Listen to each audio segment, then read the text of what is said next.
Can you describe the path that led you to starting And Vision, and can you provide a brief description of the objectives and the goals for And Vision? For sure.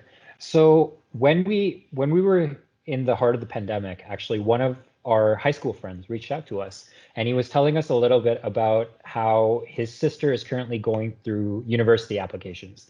And he was talking about, what are the different business programs out there, and where can his sister, who has an interest in business, apply to? Because he had some knowledge, his own knowledge, we had some knowledge ourselves. But then we kind of thought back and reflected that, hey, when we were going through university, we also just had limited resources for where we could access information about the different schools. For Jacqueline, she knew a little bit about the University of Waterloo because of her peers, and for myself, I grew up here, so I had some idea about AFM. But we had completely different paths, but ended up at the same place. So that kind of led us to believe that there is a need for access to these sorts of information pieces early on, and that's where Envision was born.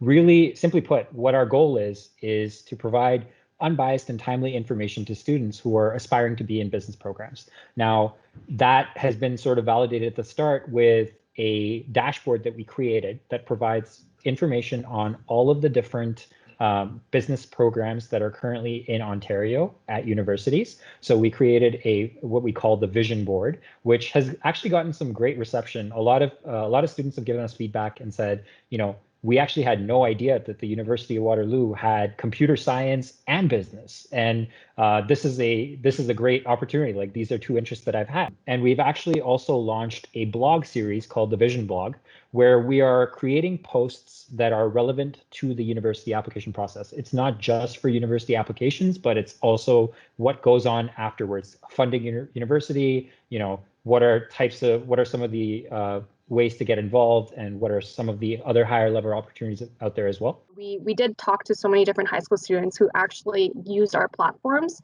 and they were really surprised to see that there's so many business programs out there within Ontario alone, and the fact that some of them might be down the street from you. So it was really refreshing to them, and they did mention that they will keep looking into the platform, and it probably opened up their eyes in terms of how many of those OUAC slots you can use to apply to different programs, because some people don't use all of them.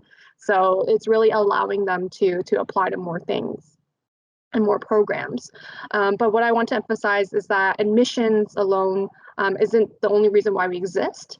The other question that we're really trying to answer is, what exactly is business school and what goes on within a business school? And of course, in the future, we're hoping to develop a boot camp or perhaps more virtual sessions within actual high school accounting classes or other high school business classes, so we're able to educate students and really bridge that 2006 curriculum gap and bring it forward to today and what business actually presents. Thanks, Jacqueline. Thanks, Annu.